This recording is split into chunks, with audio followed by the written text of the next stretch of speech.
Hello everyone, welcome to Hartford Seminary. I am Omid Safi. I am Assistant Professor of Contemporary Islam.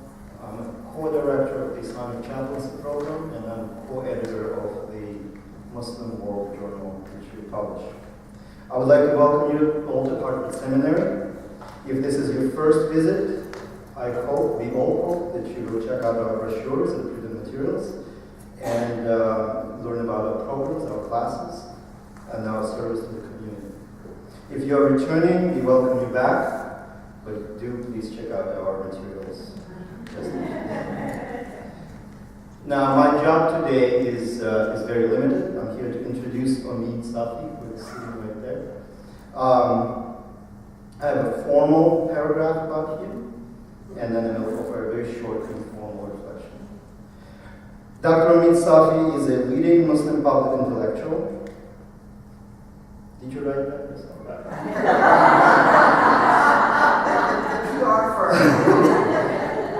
Dr. Omid Safi is a leading Muslim public intellectual, award-winning teacher and speaker.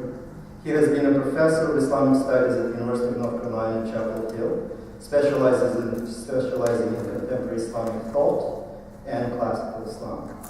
He is the chair of the Islamic Mysticism Group at the American Academy of Religion, which is the largest international organization devoted to the academic study of religion.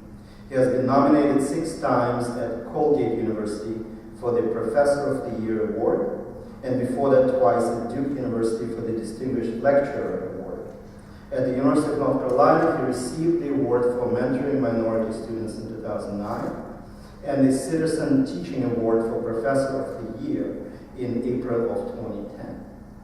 He has been among most frequently sought speakers on Islam in popular media, appearing in New York Times, Newsweek, Washington Post, PBS, NPR, NBC, CNN, and a variety of other places, including international.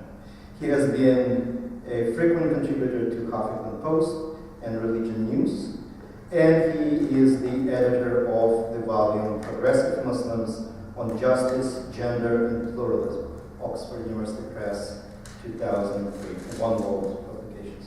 Now that's the official story about Omid. The unofficial, a snippet of the unofficial story of Omid, you will get to know while you listen to him, because when Omid speaks, you see a reflection of who he is, and what you will probably, if you listen attentively, note is that even though it was a PR firm that wrote a leading Muslim public intellectual, the PR firm was not lying. It is actually true. In the United States, in the American Muslim community, and in the world of interreligious dialogue, and the engagement between religion and public life, Omid Safi is one of the leading voices of American Muslim community. The book that he is well known for is this Progressive Muslims, which was available at Hartford Seminary's library, which means no students were reading it at this time. When this book came out, which was in 2003, it was a major event for, at least within the Muslim community, but beyond as well. There were many people who disagreed. There were many people who were inspired, but nobody could ignore this volume. And that has been the kind of the introduction of Omid's career as a public intellectual in the United States. One of the ways that he has been characterized by some people is as provocative. Provocative can be perceived in a variety of ways. I would like to emphasize the positive aspect of a provocative public intellectual, because if he or she is not provocative, they are not a public intellectual. What Omid Safi has accomplished before 2003, before this book, but certainly after, has been absolutely amazing. He has been provocative in a way that has provoked, on behalf of many Muslims, a lot of discussions about what it means to be a Muslim in the United States, a Muslim as a global citizen, and a Muslim as a partner in the betterment of society in our own neighborhoods, but also globally. What does it mean to be a global citizen who happens to be Muslim? How to be American and Muslim at the same time, and a global citizen and a Muslim global citizen at the same time. That has been Omid Safi's contribution, and I have no doubt you will hopefully agree with me once you hear the lecture. Once again, thank you so much, and thank you to Omid. Omid was my teacher, so there is a bit of a bias. Welcome, Omid. Thank you.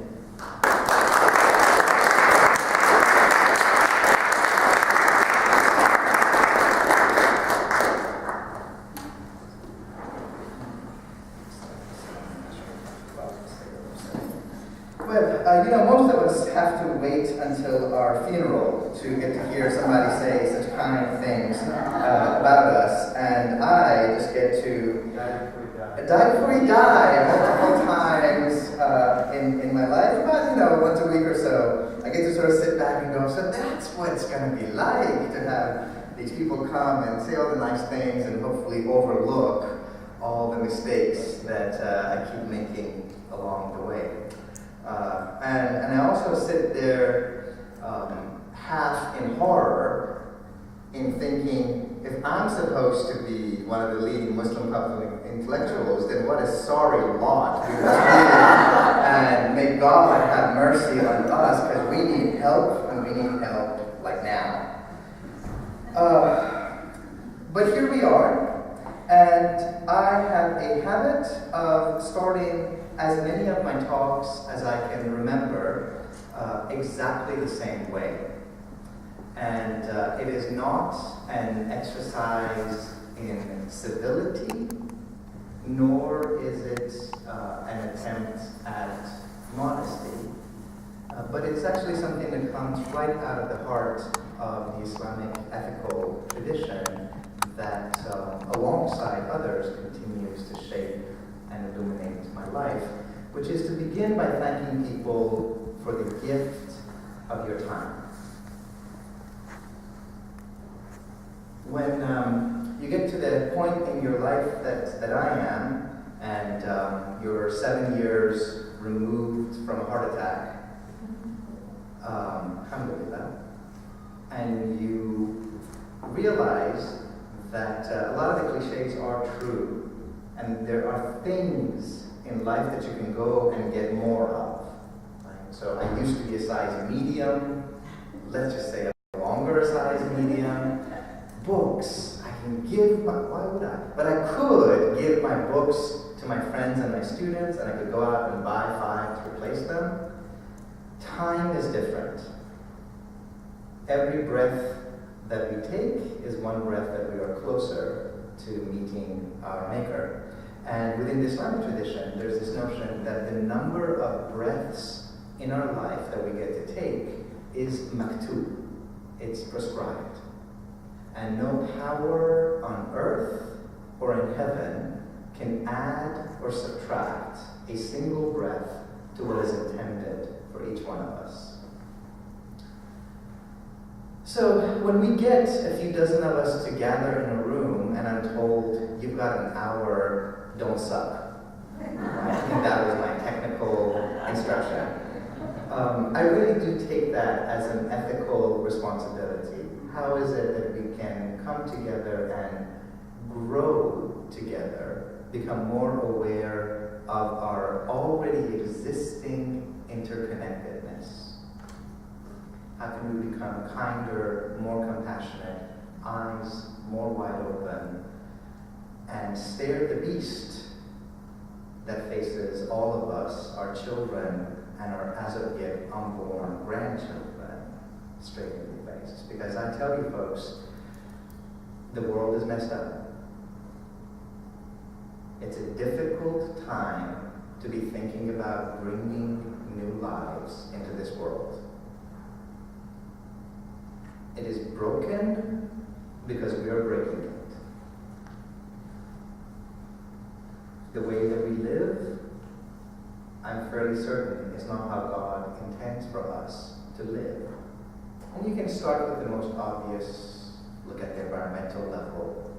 We are harming the one planet in the hundreds of billions of galaxies that we seem to be able to live in at a rate faster than this planet can heal itself.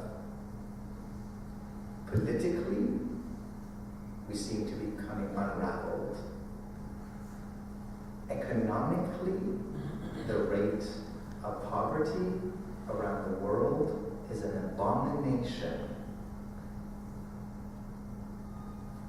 The waves of racism, sexism, homophobia, Islamophobia, whatever the next phobia is that we haven't even gotten a word for it, seems to be compounded. And the question is, what are we going to say? What do we have to offer in the middle of all of this? And we're standing here in a seminary, and I take that seriously. There's so much discussion that we have right now about should we have less religion or more religion in public life? But I don't think we have sufficient conversation about what kind of religion should there be. Should it be the religion of the Pharaoh, or should it be the religion of the slaves? Should it be the religion of the slave owners in the South, or should it be the religion of the slaves in the belly of the ship? Where do we line up? What's the connection between religion, power, and love? We've got this extraordinary ability to sap our most beautiful teachings of their full potential. Love. We've taken love and commodified it into this purely sentimental mush. And I'm mushball. I'm the sentimental, romantic sap. But even I know that love is nothing short of the very being of God. That love is the reason for creation. Love is what brought us here, is what sustains us, and is what's going to deliver us home. What would it mean for us to speak in a religious language that takes seriously what we're going to talk about today as the prophetic tradition? The prophetic tradition, that which has been at the heart of the Jewish faith, the Christian faith, and the Islamic faith, that which has been exemplified in our own recent times by people like Rabbi Heschel and Brother Martin, and a question that I want us to leave here asking ourselves is not to leave here feeling good and fuzzy and warm, but I want us to ask this question: where are these voices? Where are those voices in our community? Where are the people who are connecting the suffering of God's children here to the suffering of God's children there? Rabbi Heschel wrote a letter to President Kennedy. I'll read you one line of it to get a sense of the seriousness of this prophetic tradition. He said this in a telegram to the White House. He says, "We forfeit right to worship God as long as we continue to humiliate Negroes." We forfeit the right to worship God. Church and synagogue have failed. They must repent. The prophetic tradition doesn't come to make us feel good. The prophetic tradition doesn't come to say, keep doing what you're doing, people. The Lord is especially pleased with how you're treating, what is it? Orphans, widows, the strangers, the poor, the needy, the grad students. It's the contemporary translation. The most marginalized and impoverished. Or as Simpson says, people who just make terrible choices in life, grad students. No, the prophetic tradition comes as Martin comes, and he asks us to say that we have tendencies inside us that ask us questions. Each of us has a faculty of cowardice. And cowardice asks, is it safe? Is it safe for me to say this? Or am I going to get in trouble? Expediency asks, is it politic? Can I mobilize enough support around my position? Vanity, we all have vanity. Vanity asks the question, is it popular? But conscience asks the question, is it right? And Martin says there comes a time when we have to do something.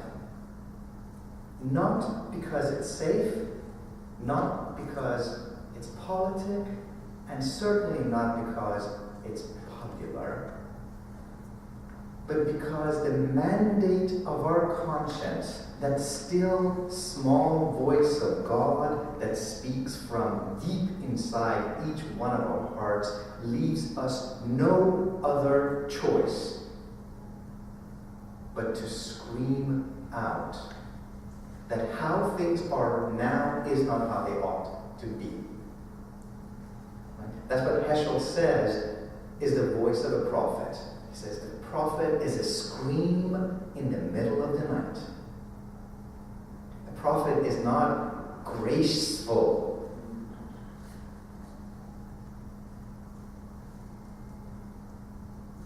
When Heschel marched with Brother Martin, this young journalist came up to him and said, he's looking at this weird European rabbi, funny accent, long beard, hipster glasses. He's like, Rabbi, what are you doing in a peace march? And Heschel looks at this young man, not knowing anything about the horrors that Heschel's own family has had to flee. And he says to him, my son, I'm here because I can't pray. And the journalist is confused and looks at him and he's like, what do you mean you can't pray? You're a rabbi. He says, you don't understand. Every time I open up my prayer book, there on the pages of my book, I see images of God's children in Vietnam burning in napalm. I'm marching, I'm praying with my feet because I cannot pray using my books.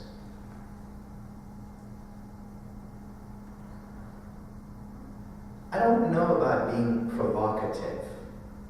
Right? There's lots of people in our culture who try to get themselves to be rich and famous, ratings and all of that, by being provocative and playing to a niche. But I do think that we are in desperate need of people who are uncomfortably willing to join with the best of the prophetic tradition and say how we are with the most marginalized and vulnerable of God's children is how we are with God. If your heart is closed to any block of humanity, that heart is closed to God.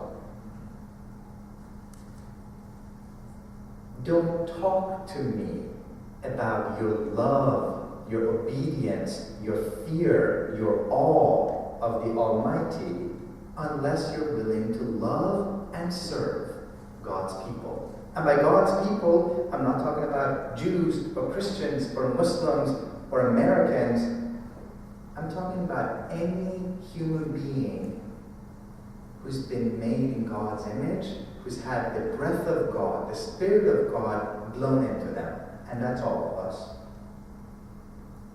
As we are with the most vulnerable of people is how we stand with God. That's the measure of our spiritual health. You want to pray? Good. We should. You want to fast? Lovely. You want to go on pilgrimage? Great. The God of the Kaaba is also the God of the ghetto, is also the God of Guantanamo.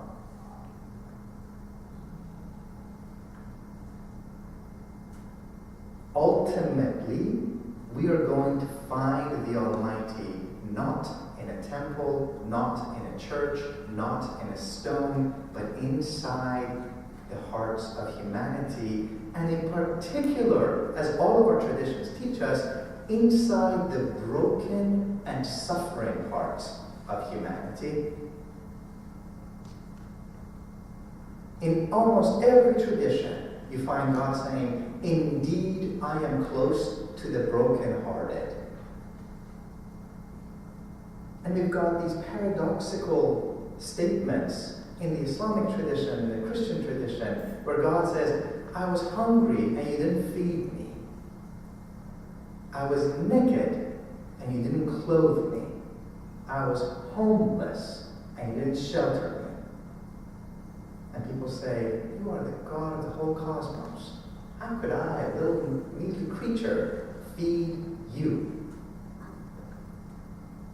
And the response comes by feeding the poor, by providing shelter for the homeless.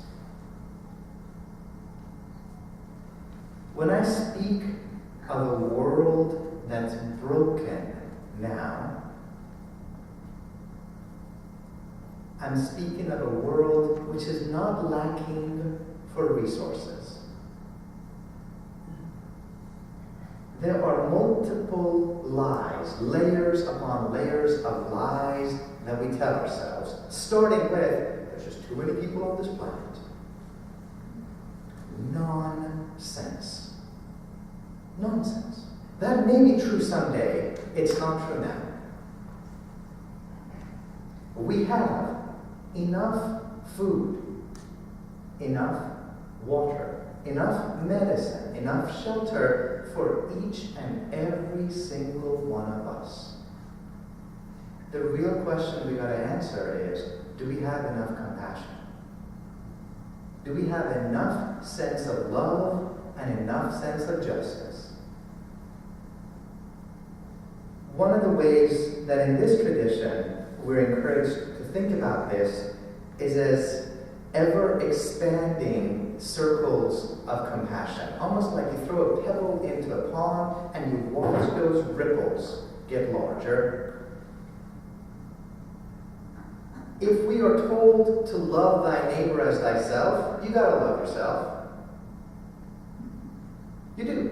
And we see far too many people today, because I've spent the bulk of my days among 18 to 22-year-olds. I see it, women hating themselves because they're 15 pounds more than what they think society tells them they should be weighing. They hate themselves because for as long as they can remember, they've only been attracted to people of the same gender.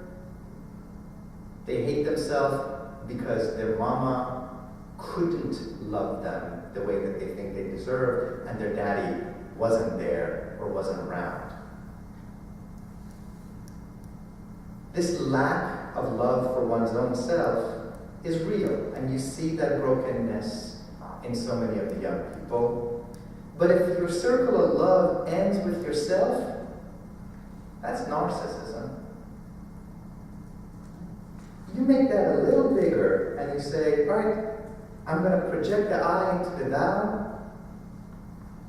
I'm going to let love flow. Love and service together, starting with those closest to me. I love my family. Great. Great. As it should be. Love should also start at home. How often is it the case that we are the cruelest to the people who are closest to us? Our parents, our partners, sometimes our children. We treat them in a way that we would never treat a stranger. But if that circle of love goes only to the family and it ends there, that's nepotism. Not good enough.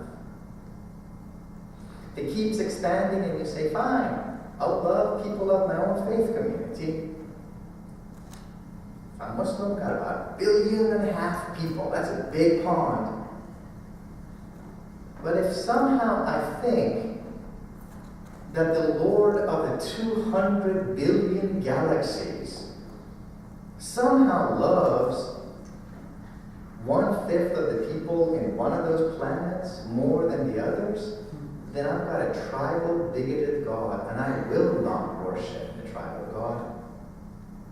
If we are told, Alhamdulillah Rabbil Alameen, praise be to the God, the master of the universe says, if we're told that our prophet was sent as Rahmatun lil Alameen, as a mercy to all the cosmos says, then give me a God, give me a prophet, give me a religion that's cosmic.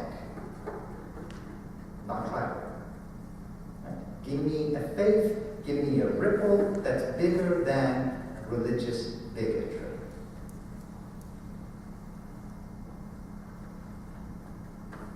Nowadays, particularly in America,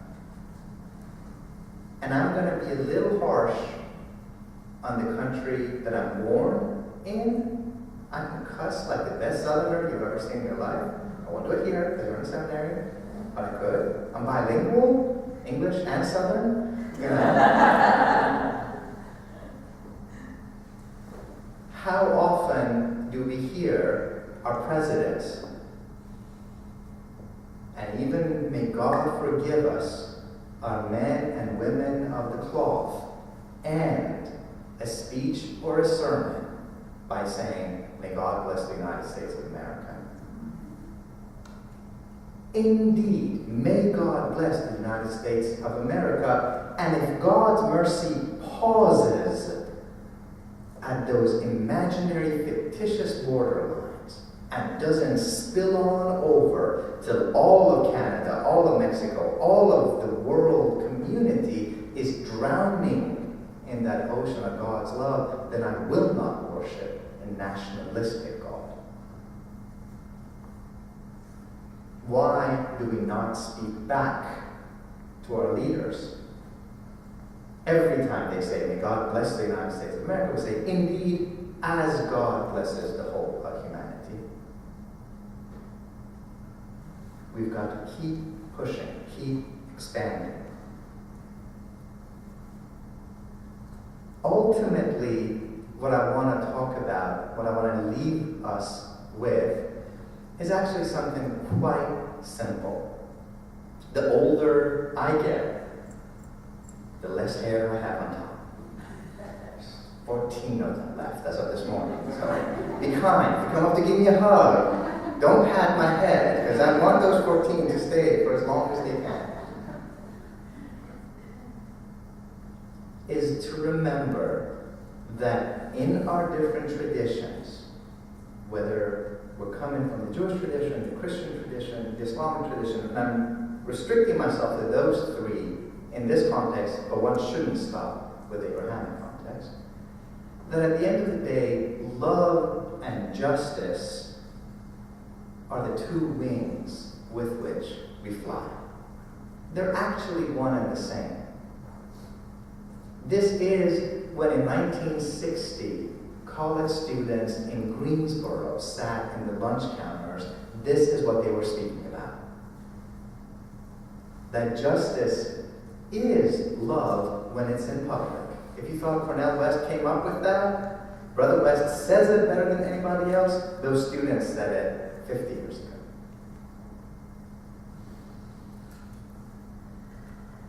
I've traveled to a few countries in my life, and one of the things that I know is that everybody loves their babies. We disagree about almost everything else, but show me, it's usually the mothers, a few good fathers. Everybody has had somebody suffer for you. Somebody stayed up at night. Somebody woke up in the middle of the night to feed you from her own bosom. Somebody got up not because they wanted to, but because your tender puff puff, being red and irritated, took precedence over her own comfort.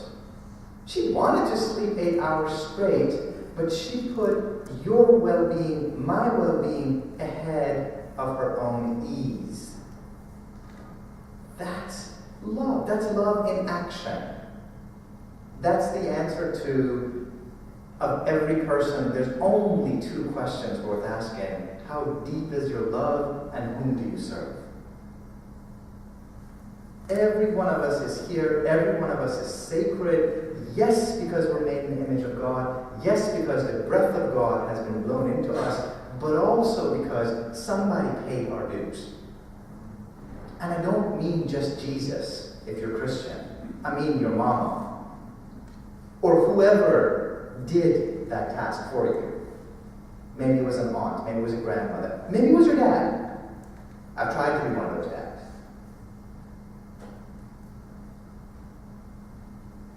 And every caring, loving person that has suffered and sacrificed looks at their baby and says, I love you, my child. I want the best for you. And I want you to marry a nice Iranian girl, a nice Jewish girl. Right? So, I mean, it's not a perfect love, but, it's love made in their own image. What do they want for their children? A long, happy life. A life of ease, of comfort. May you be well. May you be happy. May you be content. May you have a roof over your head. May you have somebody who will love you as much as I love you. They will never love you as much as I love you. But may they try to love you as much as I love you. That's what we mean by justice. Justice is, I will not do to other people's babies what I wouldn't want somebody to do to my babies. I wouldn't want somebody to drone my babies, and I'm not going to drone somebody else's baby.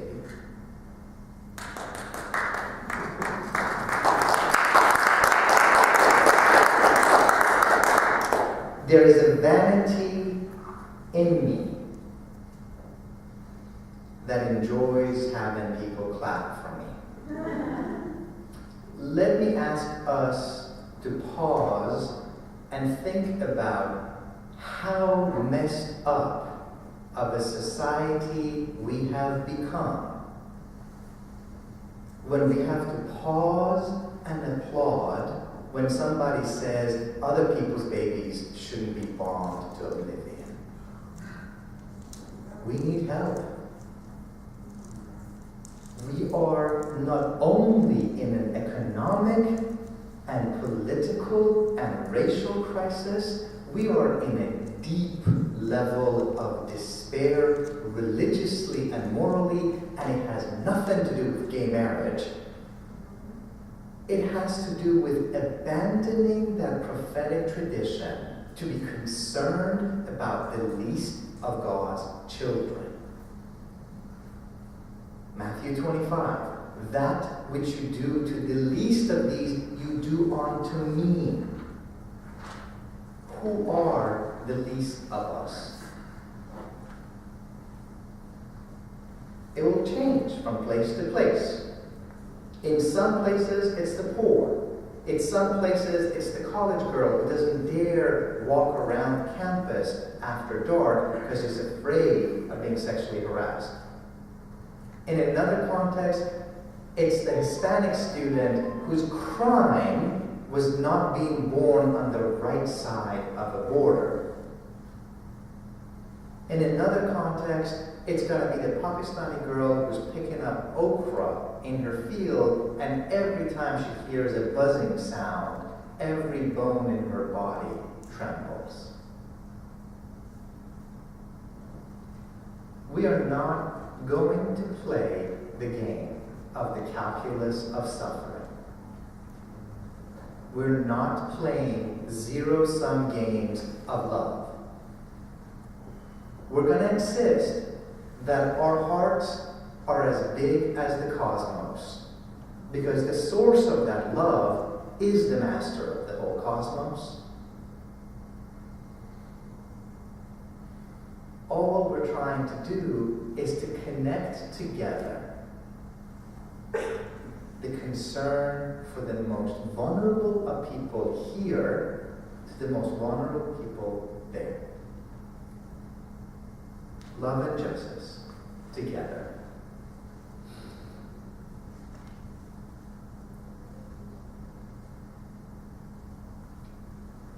Timur and I have had many years of friendship, and I've learned to listen to him because he's a lot smarter than I am, and he has hair, so he's got two things going on. But I can cuss better than he can. So, and he said it'd be good to show some images, and I said, all right, we'll show some images. So I'm going to ask if we can make the room a little darker with one promise.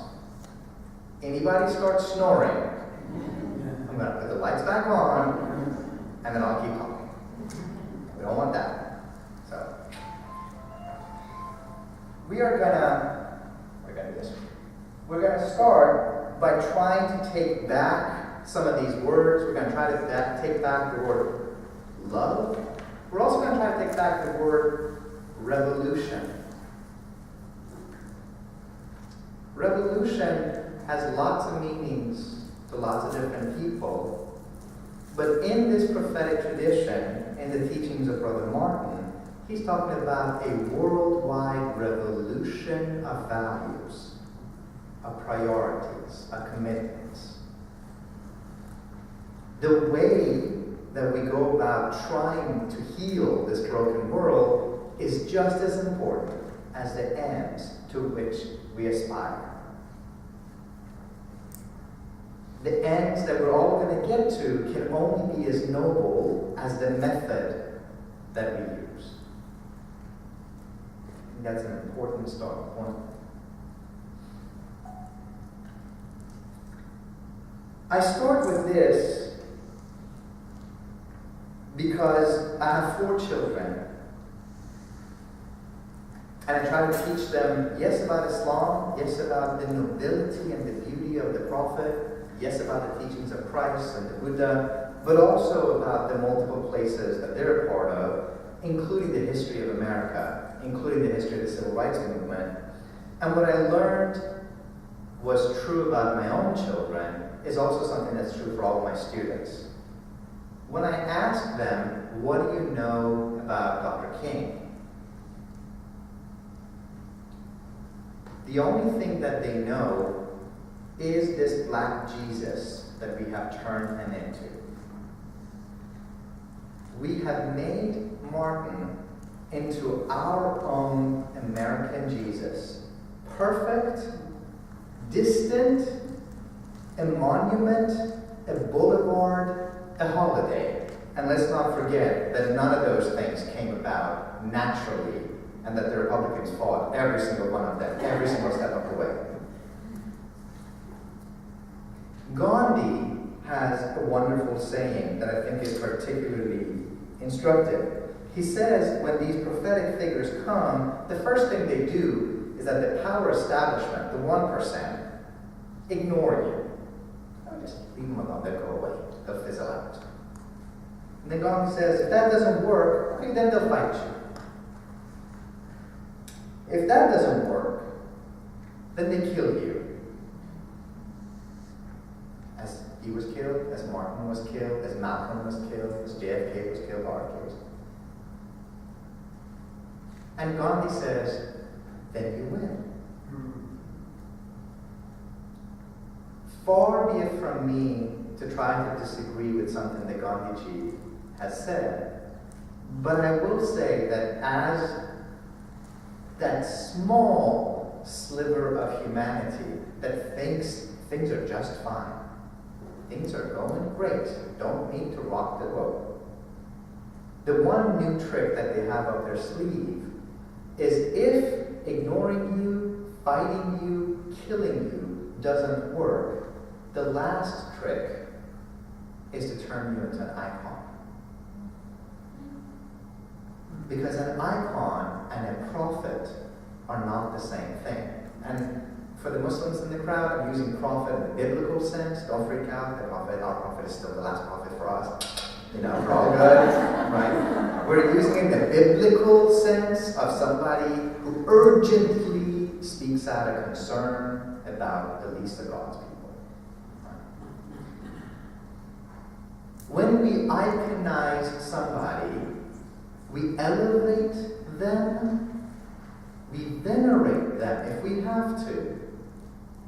Anything other than look them face to face, eye to eye, heart to heart, and listen to that urgent plea that they have to represent to us. One of the ways that we've done this with Martin is that we have frozen him right there. There's this course that Timur and I used to teach together. Typically now we have between 150 and 250 students in it. Modern Islamic civilization. So I always ask for a show of hands. How many of the students have seen or listened to part of Martin's I Have a Dream speech? Every year, 98% of the hands go up. My son says, Dad, they show it to us on a VHS tape. A VHS tape, Dad! Which to him is just like nothing true and beautiful could ever come. It's like 8-track, whatever, you know. And then I asked them, why do we pay so much attention to this? Well, if you listen to the Supreme Court, because it's when we defeated racism. Racism is over. The way to stop racism is to stop talking about it, says the Chief Justice of the Supreme Court of the United States of America. Something which makes just as much sense as, wow, it was really pouring down yesterday. Thank God I had an umbrella which kept me from getting drenched.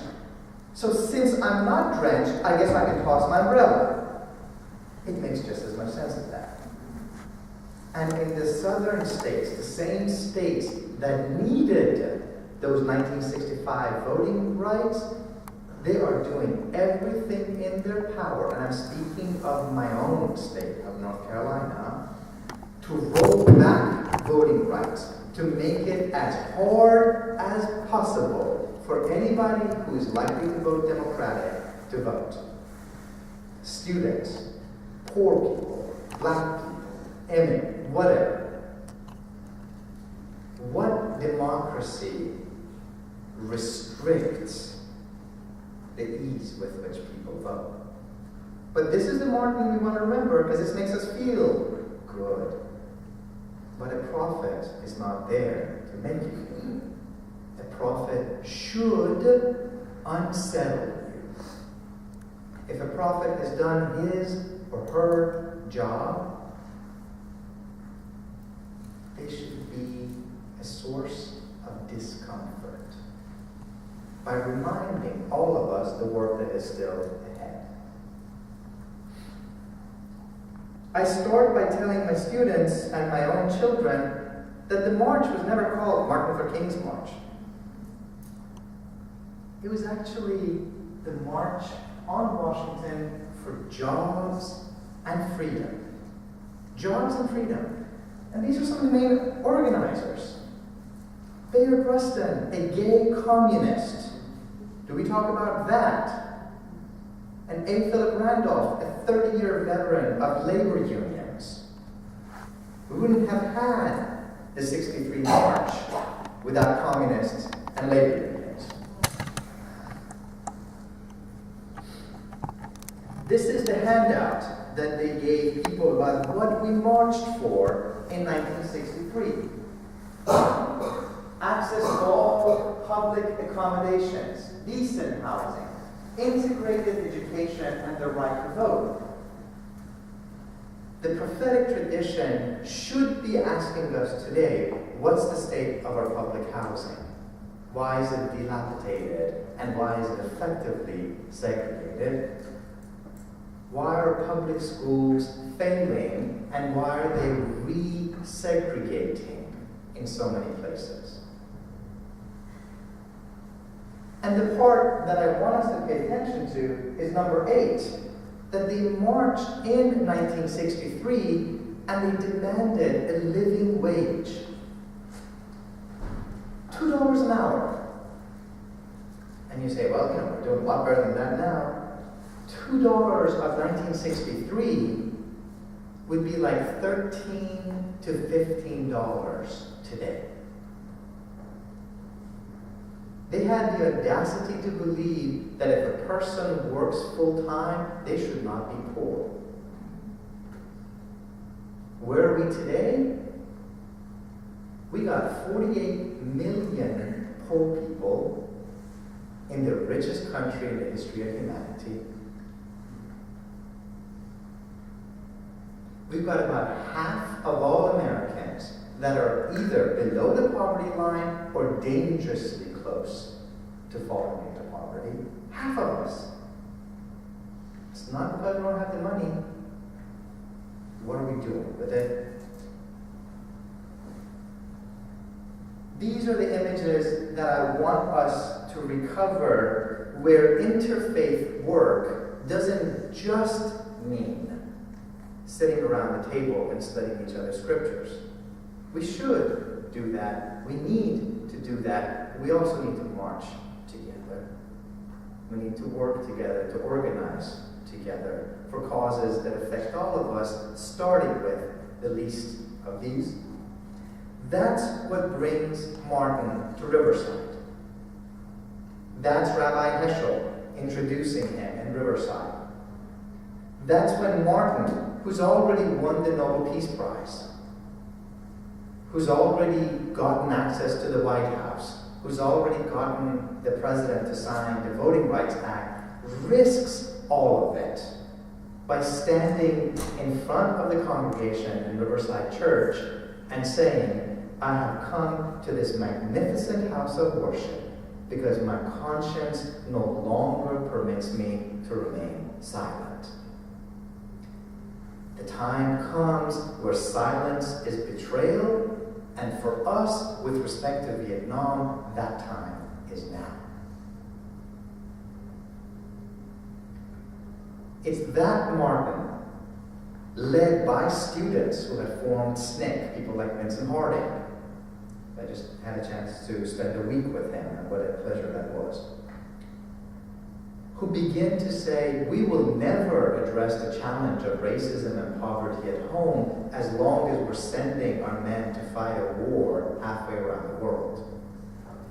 And because he's a preacher, he names names. He says, our democracy is sick, the soul of America is hurting, and is under attack from what he calls a triplet giant of evil.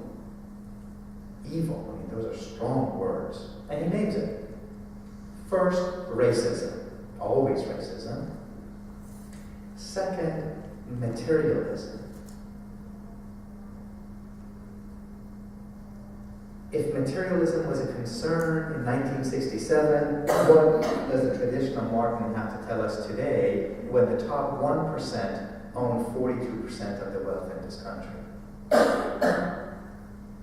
What would Martin say? What is Martin saying to us when you've got 140 Americans, right, twice the size of this room, owning more wealth than the bottom half of all American society?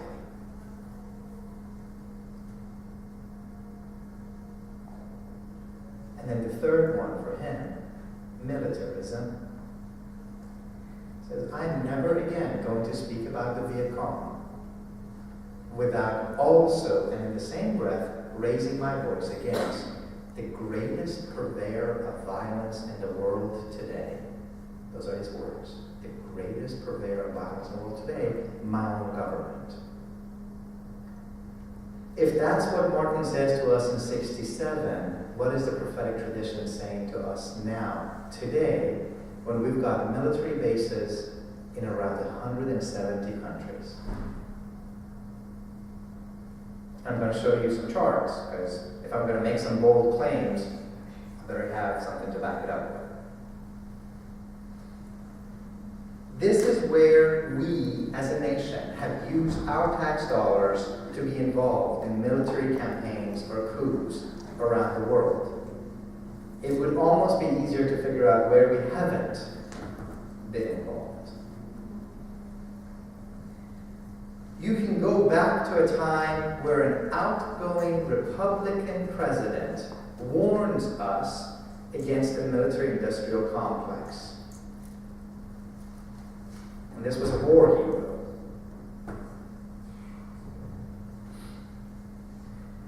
I want to know, why is it that when I go to churches, and Jesus better intercede for me in the day to come, because I'm in his house on every Sunday, why do I not hear ministers, rabbis, and imams telling us that a nation that spends more on its military than it does to take care of the most needy people on earth is approaching spiritual death? Why is it that the loudest voice for this today is Amy Goodman? God bless her and extend her life. Democracy Now! Great show. Where is the prophetic tradition among us? This is what we're spending our money on.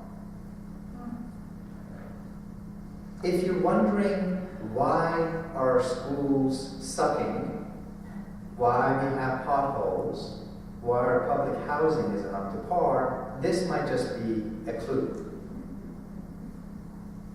And if you want to get a sense of how broken the system is, try this as an exercise. Go to your congressman, go to your senators, and say, we demand and we deserve universal health care. We demand and we deserve homes with dignity for our elderly. We demand and we deserve quality child care. We demand and we deserve good public education. And in every case, they will tell you, I would really like to do it. I'm so sorry, we just can't afford it. Somehow, we seem to be able to afford $680 billion a year on the military, and that's not including the cost of wars. Somehow, we seem to afford putting 2.5 million people in prison every year, up from 400,000 a generation ago. We got money for the military, we got money for drones, we got money for prisons, but we don't have money for hospitals or schools or homes. That's what I mean when I say something's wrong with our soul. Something's messed up with our priorities. And it's not just an economic problem, not just a political problem. It should be a moral and religious crisis if we truly believe that God mingles among the brokenhearted.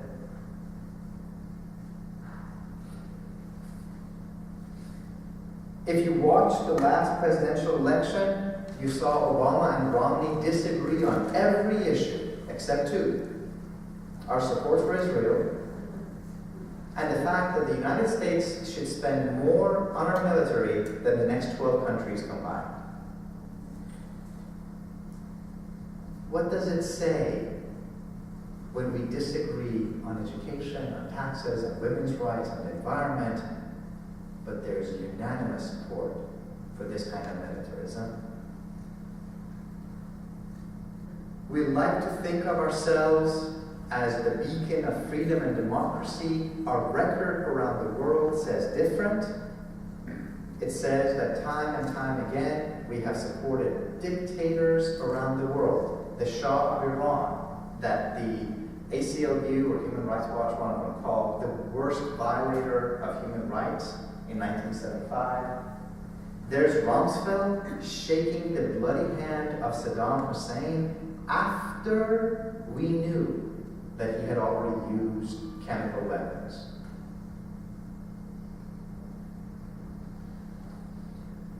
Here we are inviting Mubarak, the dictator of Egypt, and here we are shaking hands with the country that likes to think of itself as a sole democracy in the Middle East, even though how they behave is a way that no democracy should ever behave.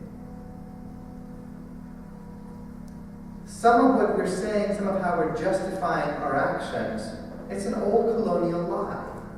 Going back to Napoleon and to the British, we keep saying to ourselves, we didn't come to conquer, we came to liberate.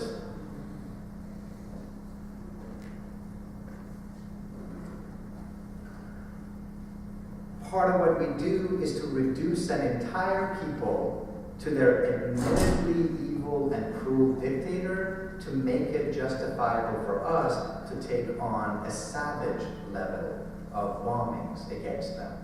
If all of Iraqis can be thought of as Saddam, then a bombing campaign is going to have a lot of support. And we put beautiful images of these bombings that don't show any people, but look like something out of a video game.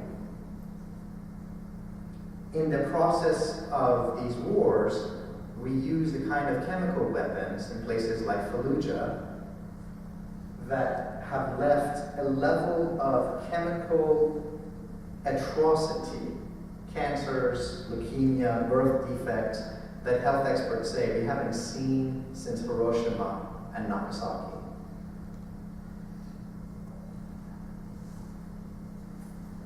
And if we are a democracy, this is us. Heschel says, few are guilty, all are responsible. I may not be guilty, but I am responsible. Ours is also an age of images. We care about what images go down in history. That's the image that my children's history books now say about the war in Iraq. What they don't tell them is that we set up that image. It was political theater. We, the Americans, brought in the heavy equipment to pull down the statue. We, the Americans, bussed in people to stage a fake demonstration. Because that picture is what we need to make sure history would remember.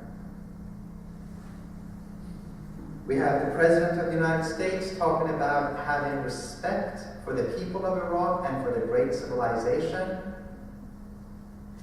About 200 scholars of the Middle East and Islamic studies, myself included, wrote letters to the office of the presidency saying, we know that you're going to invade Iraq. We know we can't stop you. Here's a list of historical sites that are not just Iraqi sites, not just Arab sites, not just Muslim sites.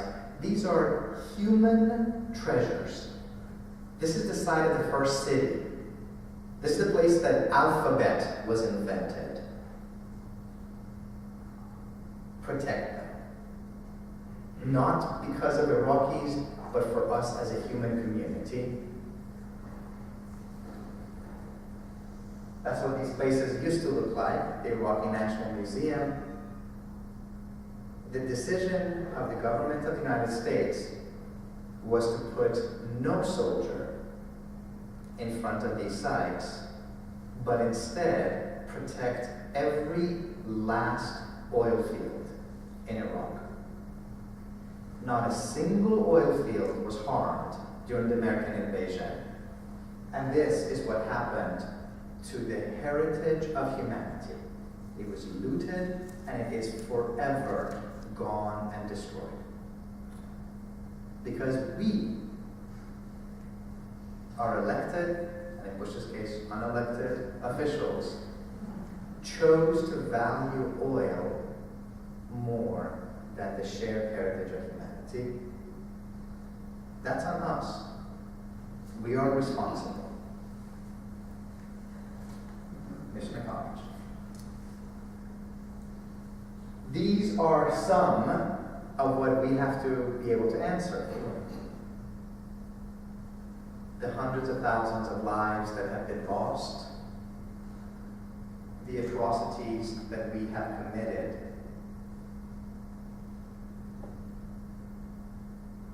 and the ways that we give material, reading material to our military that encourages sexual humiliation of Arabs and Muslims.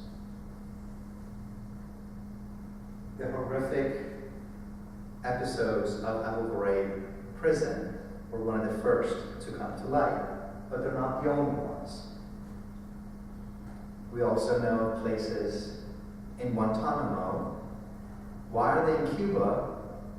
Because we decided that we didn't want to have them on American soil, because we didn't want to have these prisoners having access to the protection of the American legal system.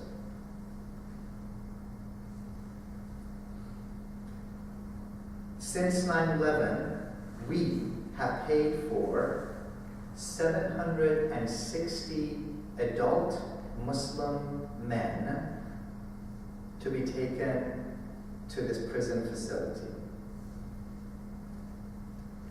The overwhelming majority of these people have never been charged with a crime. They've never been brought to a court of law. They've never been told why they're being held or given proper legal representation. They come from a range of countries. And our own State Department says that of the 164 who are there, about 100 of them have been cleared for release. But we don't want to release them because we're afraid that they might have been angry after having been locked up for 10 years with no crime and no charges. These folks that we, the people, have locked up, many of them, for a period of 10 years, have decided that the one thing they can do to dramatize their suffering is to go on hunger strikes. Because they would rather die than spend the rest of their life in this indefinite prison. Our government's response, rather than letting these people come up to a court of law, has been to take tubes, shove it up their noses twice a day, and artificially keep them alive, rather than bring them to justice. It might be a few people who are guilty. We are all responsible. Part of what the prophetic tradition has to tell us, these are not the only marginalized people on the planet. They are among the most impoverished and marginalized people. They have no recourse to rights. It's not only that those adult male Muslims from 20 countries, are suffering. Our democracy is dying. A democracy that does this is not a democracy. It is an empire.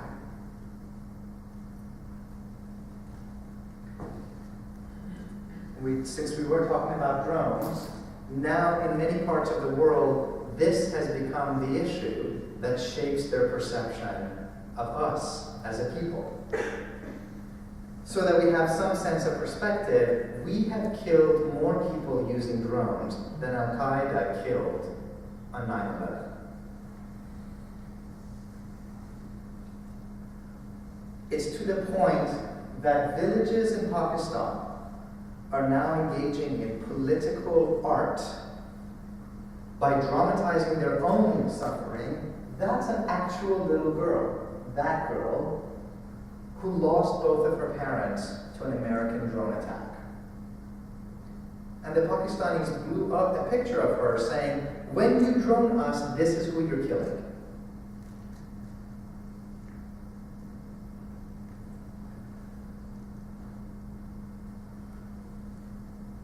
The official policy, I know I've gone over an hour, but I'll wrap it up in 5 minutes or so. The official policy of our government now, and I want you to listen to this very carefully, is that if we killed you using drones, you were an Al-Qaeda sympathizer. This is our official State Department policy. If we killed you, you were guilty. It is up to you to prove that you were in fact innocent. Now, I'm not a very smart man, but somewhere we read about innocent until proven guilty. Tell me how this is not a perversion of the very ideals that our country is founded upon. Is it because it's happening to brown people on the other side of the planet that we're not making this a moral and religious issue that we're talking about in our churches, our synagogues, and our mosques every day?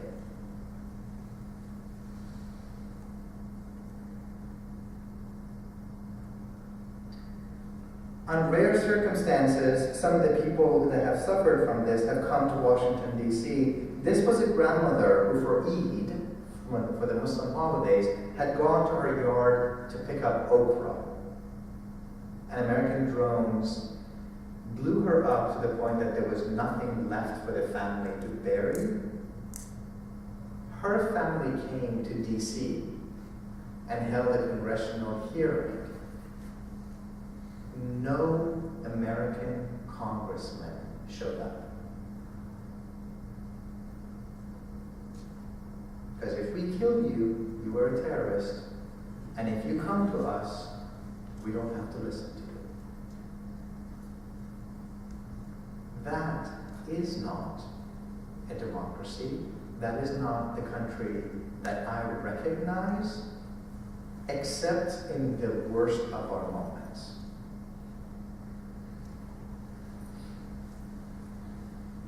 All of this information is readily available from human rights organizations and what have you. We make a cause of this extraordinarily noble and courageous young woman, Malala Yousafzai, and we should. She's bold, she's intelligent, she's charismatic. We need women and men like her. She spoke at the United Nations, she spoke at the White House. The White House released a statement talking about how President Obama and Michelle and their daughters met with Malala, and they thank her for her extraordinary commitment to girls' education. Wonderful. Except Malala then released a statement saying, that's not all we talked about. She says, we also talked about drones. We also talked about, I'm trying to fix my country, but I can't do my job as long as you keep killing us. And somehow that conversation was censored from the White House official press release.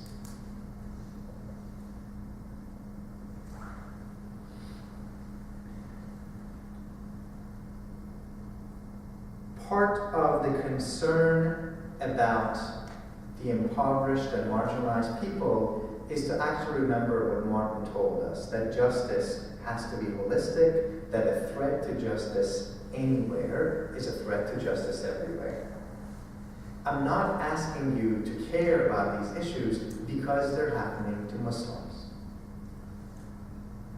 I'm asking all of us to care because they're happening to poor and marginalized people, and to remember that what begins by being justified to one community eventually extends to others.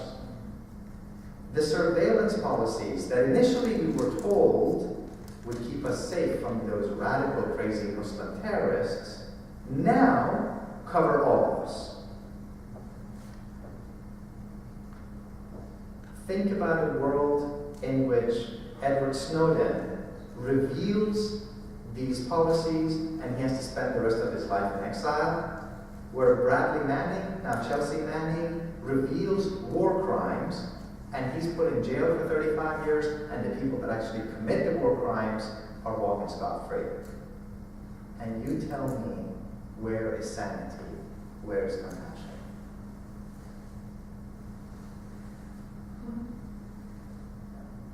Our tax dollars being used to follow college kids across state lines, keeping tabs on where they eat. This is official policy at the state level. And the fact that the FBI spent billions of dollars planting informants inside American mosques, trying to turn people to would-be terrorists, preying on the weakest, most isolated of people, and then swooping down on them the moment that they're about to do something and declaring a great bust, and then saying, this is why you need us, this is why you need surveillance. Billions of our tax dollars go into this.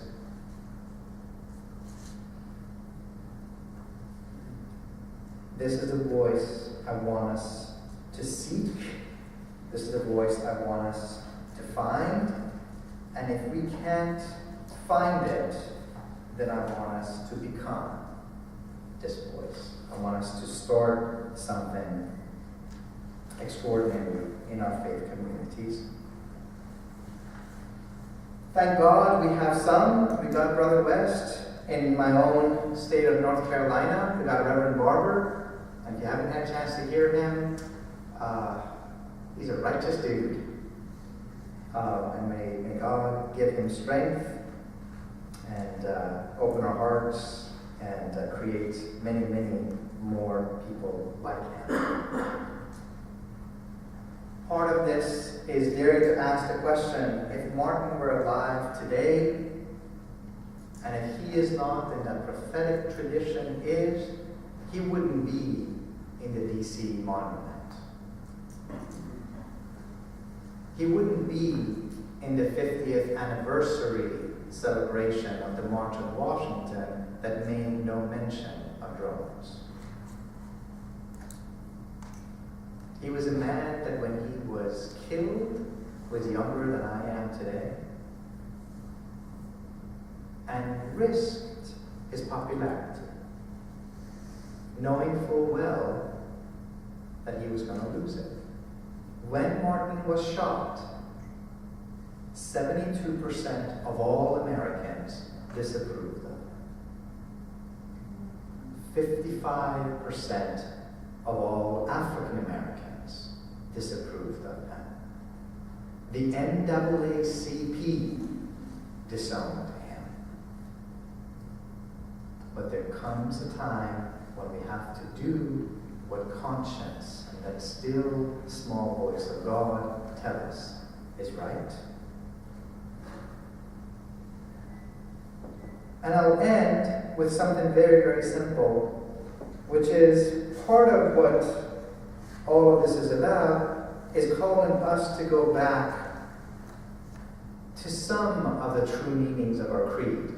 The true meanings of our creed that says ultimately there is one love,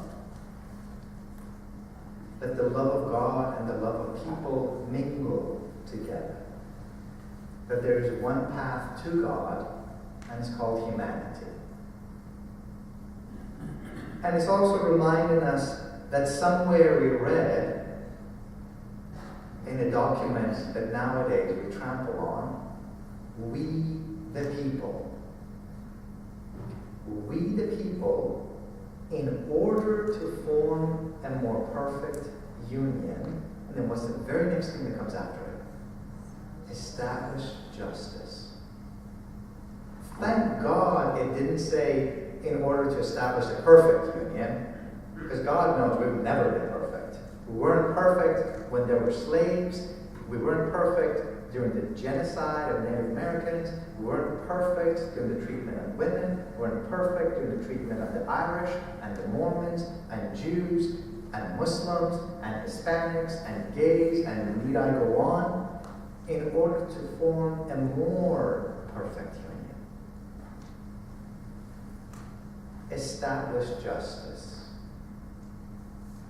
So if we, the people, want our union to become more perfect, then we got to begin by establishing justice, a justice that's mingling with a sense of love, a justice that connects the well-being of our people here to the rest of God's children. And nowadays, we hear our leaders and our politicians and our ministers talking about, may God bless America. And once or twice, we've heard some folks talk about, may God damn America. But I think what we're actually called to do as Jews and Christians and Muslims, Hindus and Buddhists, atheists and agnostics, is to actually save America. It is that message that Dr. King and his fellow ministers started in 1957 with the SCFC to redeem the soul of America. The soul of this world is sick, is hurting, and we ourselves are the solution. I pray to God for the sake of our children and our grandchildren that we're willing to be participants in making it so. Thank you for the gift of your time. Thank you for your generous attention and for not snoring. And I'd be happy if people have time to take a couple of questions.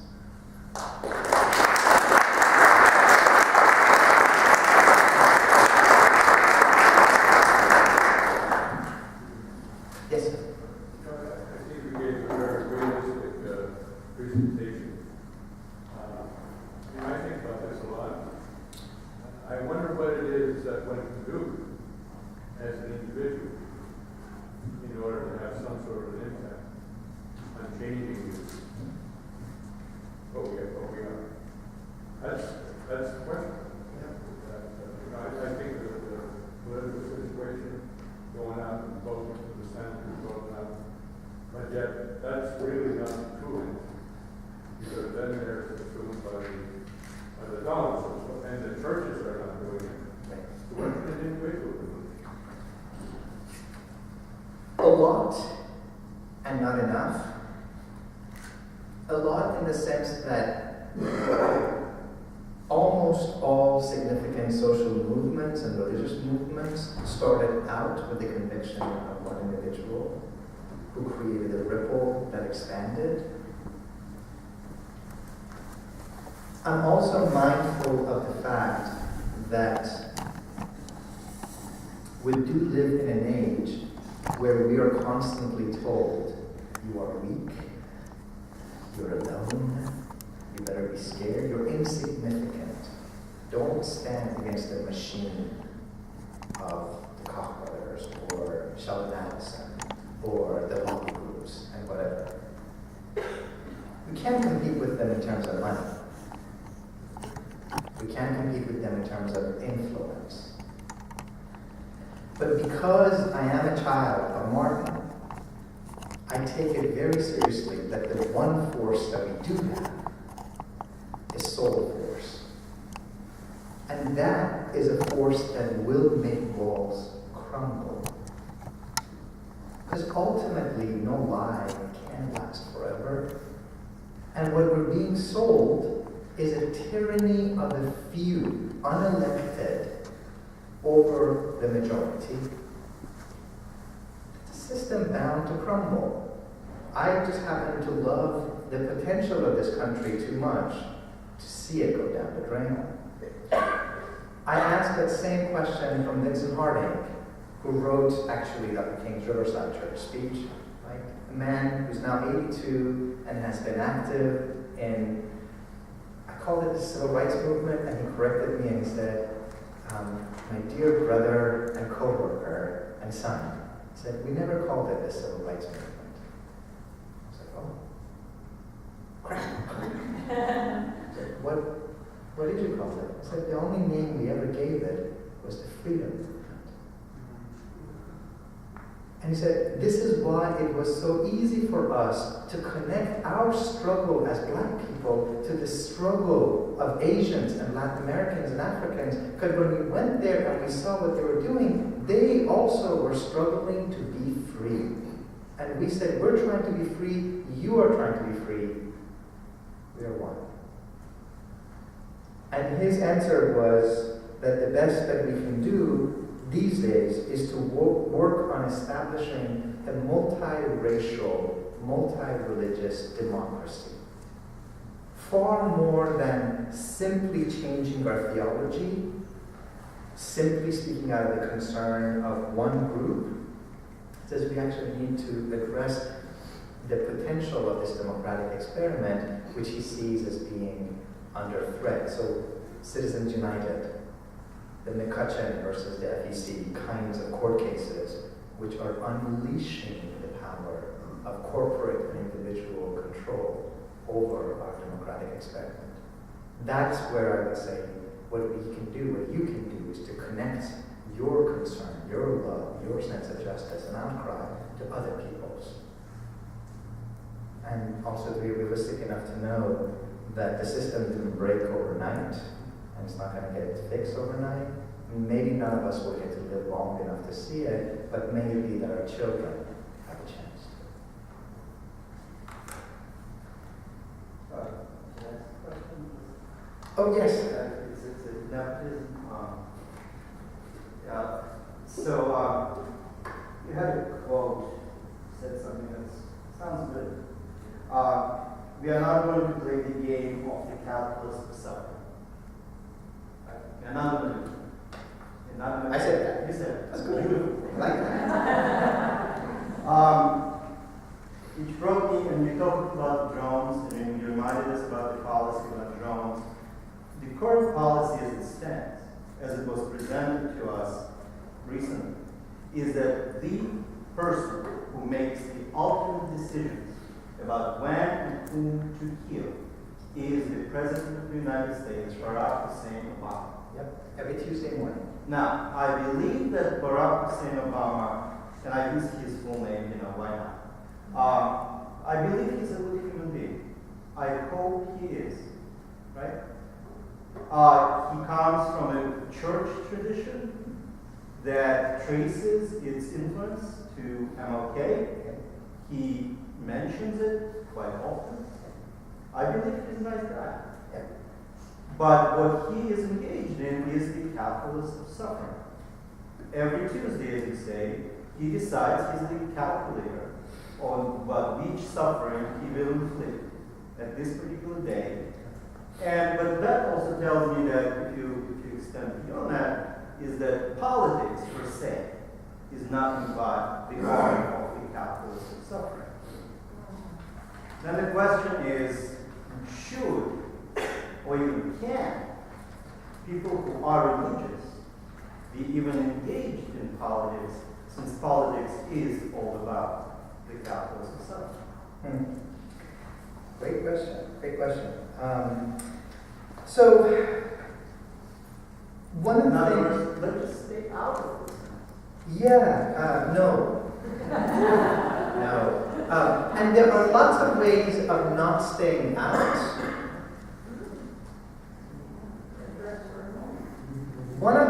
For example, our options are not cutting off cable and going and becoming a hermit on one hand, and running for political office on the other hand, right? For my own self, I will never run for political office because, first of all, I've got a snowball's chance in hell. B, I don't want to be beholden to speak in a way that fits a special interest group, right? But we've got the public arena. That's a space in which people of faith can and should be engaged in. Look, as far as Barack Hussein Obama, and the joke that I would make if it weren't so serious would be, we even elected a Muslim president, that it's not even working out so well for us, he keeps getting Muslims. So he's just a lousy Muslim communist president. That's for the right-wingers. The more serious thing would be, On one hand, we, as in all of us who worked to elect him, made a catastrophic mistake. Not in falling in love with this brilliant, charismatic man. We made a mistake by falling for the messianic delusion of thinking that American politics can be saved and redeemed through one man. And I will say, for everybody who's a Hillary fan in 2016, through one woman. It's not a messianic operation. It has to be a grassroots, bottom-up, slow percolating, alchemically transforming process. It's the only nice thing I'm ever going to say about the Tea Party people. They are brilliant grassroots organizers. They used the election of Obama to network, mobilize, and organize. What did we do? We held parties in 2008, and then we checked out. That entire grassroots campaign that brought Obama to power, largely speaking, decimated. That's one.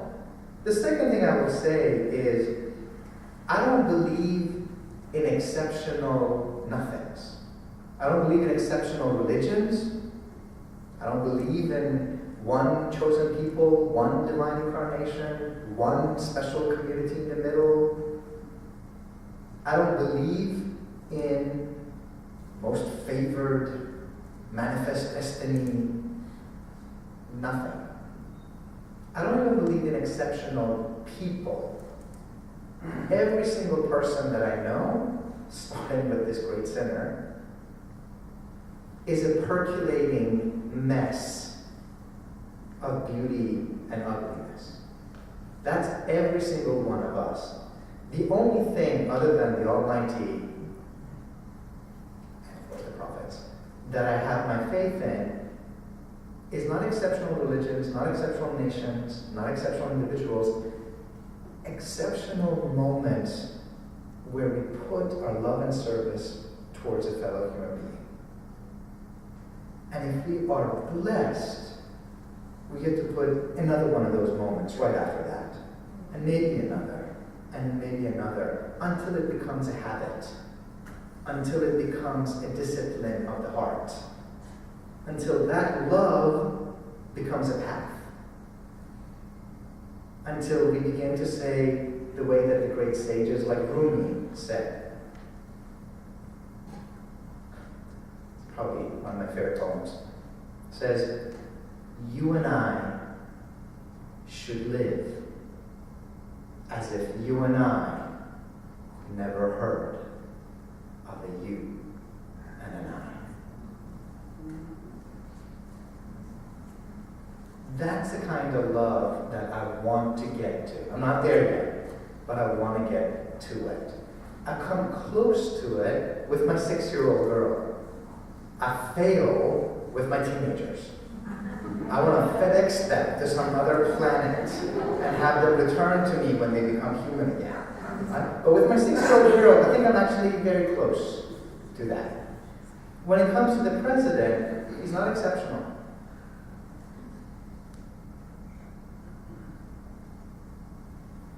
But what we are to do is not to demonize him and not to turn him into a messiah,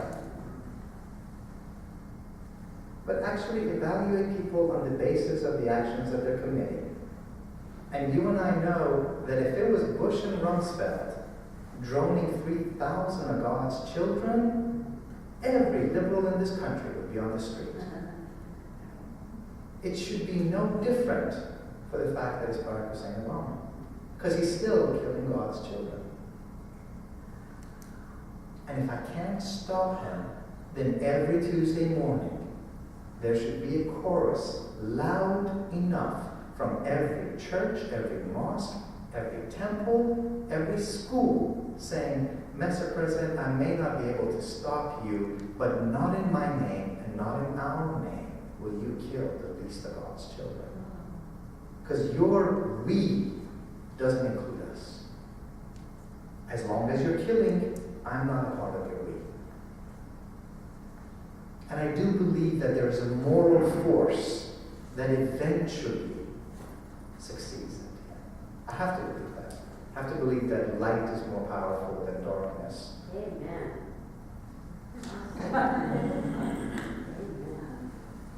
Yes, sir. I would like to thank you. This has been all too rare an evening of loving, honest, straightforward discussion of where we are. And I appreciate that very much. And what I take away is really some optimism, because you have refreshed for me my own sense of the prophetic tradition. And you have occasioned for me through this evening a reinspection of myself and the places where I work and live and things that I might do better than I've done to exhibit the kind of humanity that you've been describing. And so I'm hopeful. Thank you. Yes, sir.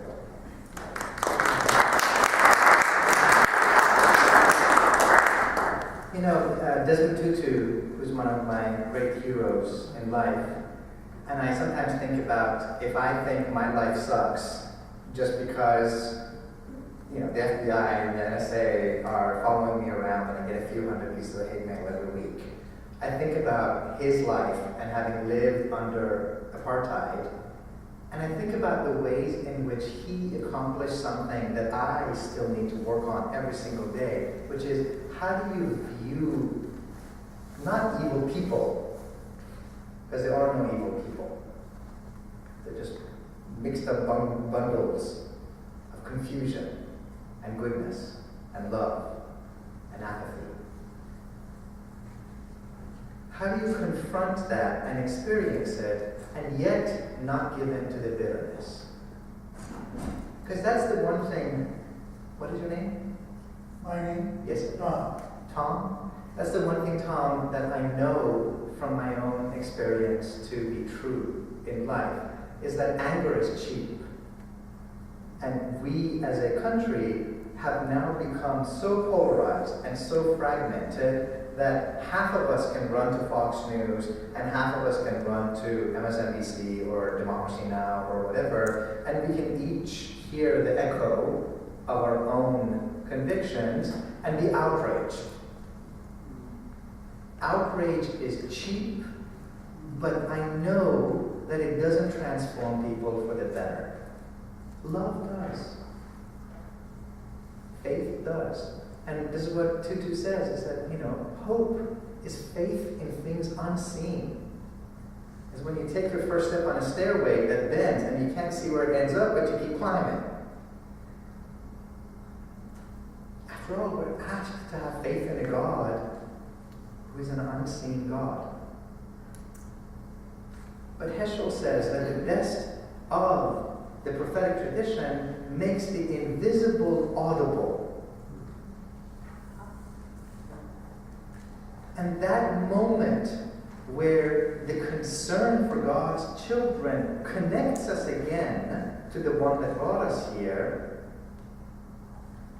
that sense of wonder, where if you want God, sharpen your sense of humanity. There is a power, there's a redemptive power in that.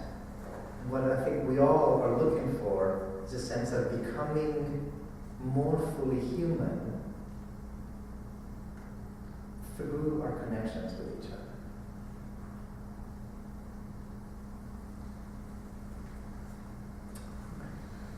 Some of the ladies also. Yes, please.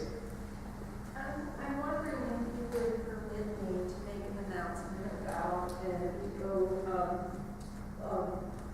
eco-justice, but it's an interreligious group that's going to be, it's an interreligious group for eco-justice, and they'll have an Earth Day event at the Hartford Riverfront on Sunday, and I think for folks in this community, in this room,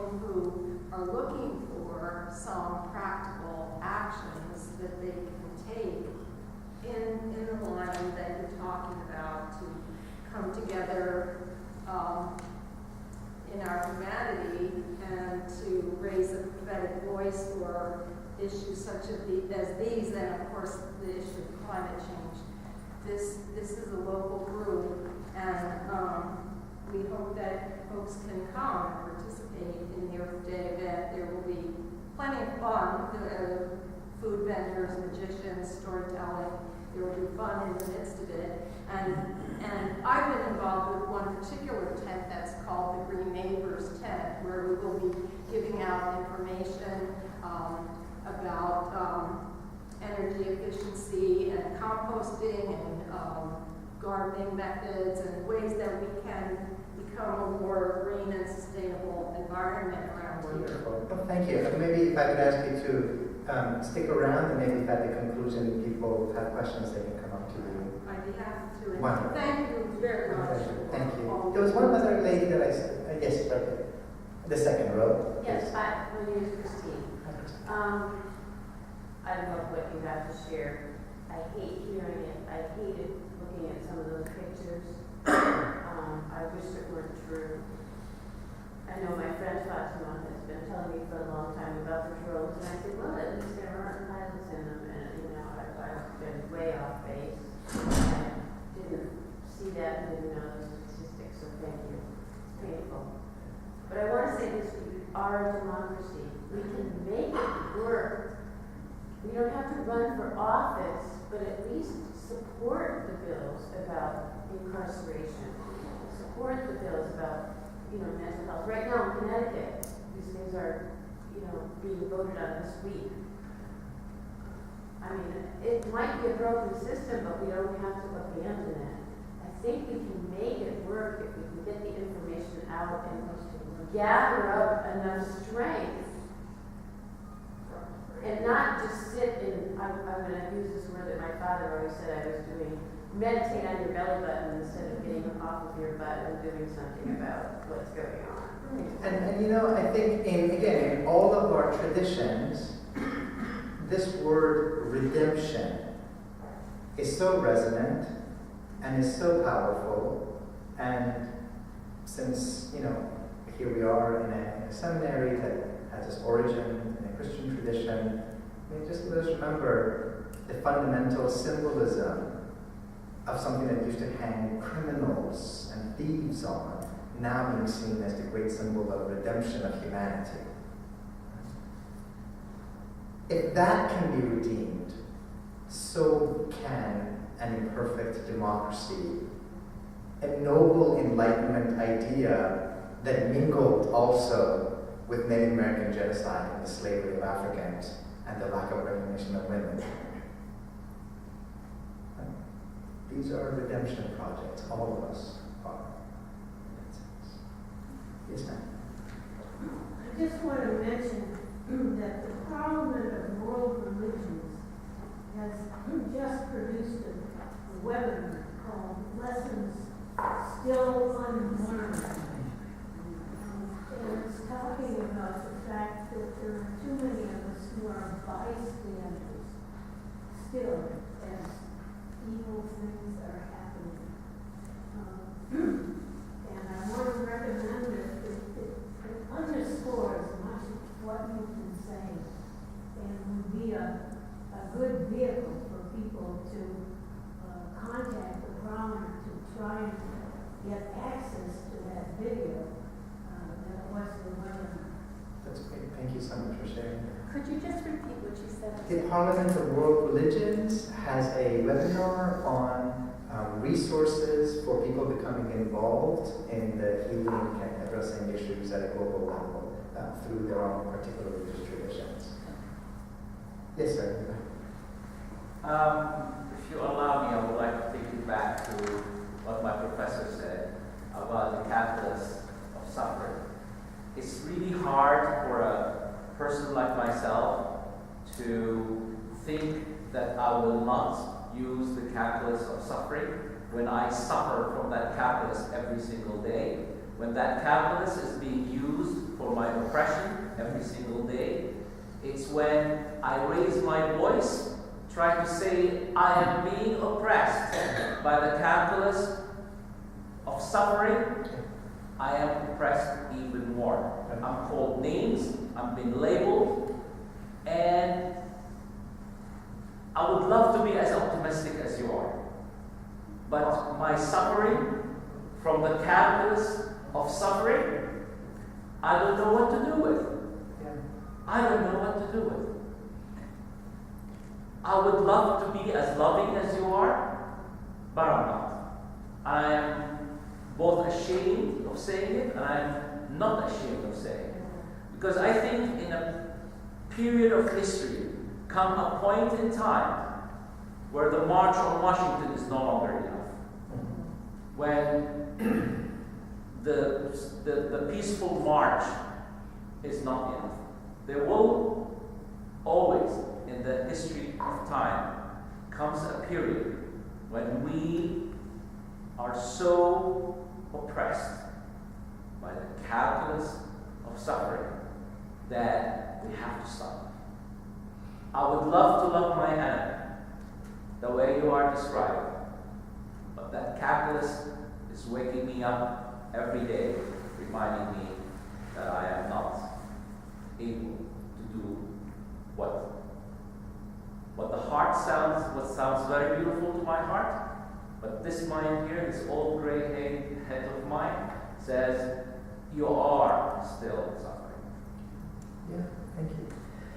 And so, one of the first things that I oftentimes try to say is there's a very strange thing that happens when you happen to be the invited person and you stand behind the podium and people ask questions, and then there's this fiction that's created that says, wow, you're speaking about the suffering of your people that has gone on since 1948, and all of a sudden, in a 2-minute answer, I'm supposed to fix the problem, heal your multi-generational wounds, and also set you up to become an agent of goodwill, which maybe if I had 5 minutes, I could sort of try to do something there. But 2 minutes is really not adequate time, but let's give it a shot. Okay. Let's begin with the recognition that I find it useful to allow different people to speak their own suffering. Right? Something Adorno used to say, truth is to let the condition of suffering speak. Not judging, not rejecting, not weighing, even though inside we might be tempted, to give people the opportunity to hear themselves name the suffering of themselves and their ancestors and their children. I too, like you, have heard many of those choice names, which occasionally take me back because they're not true. And these people don't know me. I mean, I get 200-300 pieces of hate mail a week. And I used to save all of them because my ego thought that there was some historical significance to them. And now I realize that these are just really poisonous things. And the sooner I can hit delete on them, the better the cosmos is, in some ways. I don't engage them. I don't try to argue against them. I try to just put out something that's good and beautiful and firm in the world and let that be in some ways. I'm reminded of some of the lessons of Martin when he came out against the war in Vietnam and people disowned him. Jackie Robinson wrote an op-ed against Martin. Jackie Robinson. I mean, there's no greater significant moment in the history of American sports than Jackie Robinson. The NAACP, so many of his own fellow comrades. And Martin always said the same thing. When people would come up to him and say, Reverend, you're a minister, you're a man of the cloth, you're a man of the church, you're a man of the civil rights movement, you don't know anything about foreign policy and Vietnam. Let that be for the people that it really belongs to, the white politicians. And his response was always, I'm sorry, sir, you don't know me. You don't know me, and I'm not entirely sure that you know the world in which you live. And though you speak to me as a Christian, I'm not sure you realize, and he's speaking as a Christian to a Christian, I'm not sure that you realize that we both worship the same Father who gave his only begotten Son to die for humanity, and that humanity includes the children of Vietnam that we're dropping napalm on. Yes, sir, as a man of the church, being concerned about those Vietnamese children is my business. And then he would go on to say, I've spent too much of my life working against segregated public accommodations and segregated buses to end up at this point in my life segregating my own moral concerns. Are you and I going to immediately, or maybe ever, change the perspective of somebody who says, God gave us this land, and I don't care that you've lived there the last 1,000 years, he gave it to us, it's mine, get out. And in fact, we kicked out 700,000 of you in 48. The only mistake we made was not kicking out all of you. Are we going to change that person's point of view? I don't know. I don't know. Martin always tells me, thank God that loving somebody doesn't have to mean liking them. Because he says, I find it very hard to like somebody who's bombing my house and trying to kill my children. I don't have to love their injustice.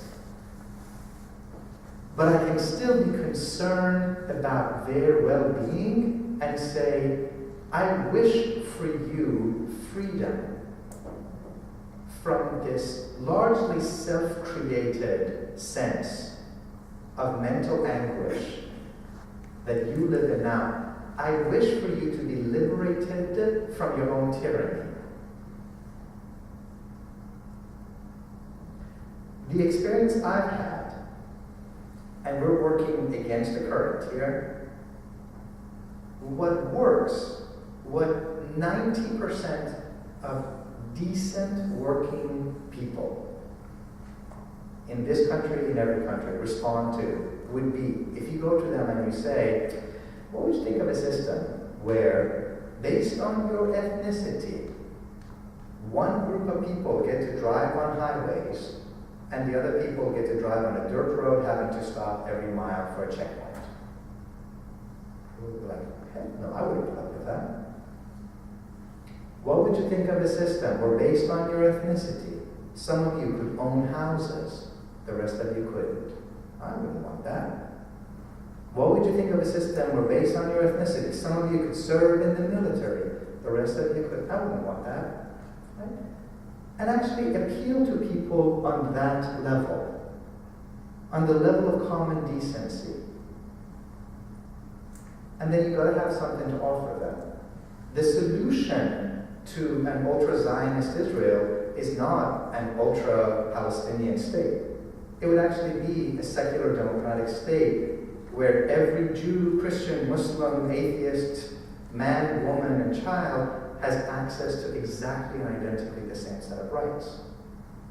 That's a moral and political position that's actually extraordinarily hard to argue against unless you're pre-committed to God or colonialism having given you a lot of land.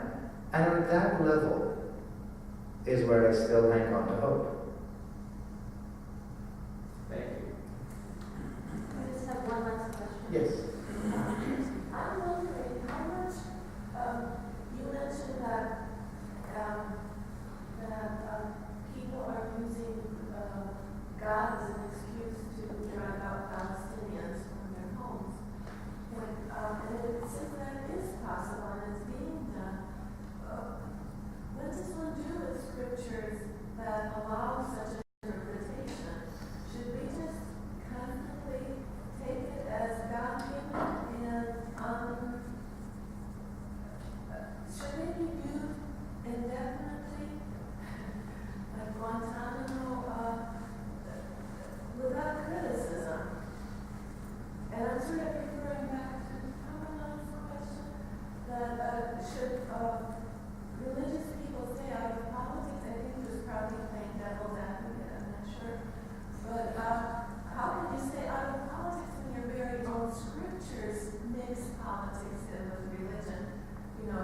many tribal gods, that will then say, this land is for me, not for you. Right. So that's another one of those questions that we would need a few lifetimes to sort of begin addressing. Maybe these first few baby steps can be useful in moving us forward. I don't believe that the scriptures, in and by themselves, say anything. The scriptures say something when human beings read them, interpret them, and act upon them. Different human beings can read the same scripture and reach radically different conclusions. There's a selectivity involved in it. So let's move outside the political context that you're talking about. Talk about an easier example. In my part of the country, the South, virtually every preacher that takes a stance in their churches against same-sex marriages reads one of 2 or 3 biblical verses and says, there you go. God has spoken. It is a matter decreed. And on those occasions that I'm feeling particularly like a rascal, I get up and I say, I've got a verse here. Jesus says it's easier for a camel to get through the eye of a needle than for a rich man to enter heaven. Minister, are you saying that all the rich people in your congregation are going to hell? Because the word of the Lord says it so. And in that moment, that minister becomes an Olympic gymnast. Like, they flip backward and sideways, and they turn into a German hermeneutic scholar. Well, you have to understand these words in their historical context. And when it says rich, it's not really about the rich. Rich here implies a covetous sense of wealth. When you, so you're saying that in some verses, one is allowed to interpret them based on context, and with a reading that inclines towards mercy. I don't see you casting out all the divorced people in your congregation. And I don't see you talking about a biblical model of having concubines. Selectivity. Even the literalists are engaging in a selective exercise of reading. That's the first level. And then the second question, and this is the much harder conversation that is not best done in a format like this, but I think needs to be done inside each of our own faith communities, in communities that are based on mutual trust and familiarity, knowledge of each other, knowing that we want the best thing for each other and for each other's faith traditions, would be to say, is it possible that when we're dealing, let's take the case of the Bible, in a scripture that's written down over a period of centuries, we have moments in which the voice of God speaks to us clearly and powerfully in a way that resonates across the centuries, and you've got other times in which it's echoing through a particularly tribal understanding. And is it possible that we too, as Americans, are still a tribal community? And that conversation, that perhaps we might be able to look beyond some of the metaphors and the symbols of an ancient text written by a human being over a period of centuries, even if inspired by God, I think would be the difficult, honest, ongoing kind of conversation that's necessary to have. And I would say that for Muslims, that's just as necessary in a different context to have.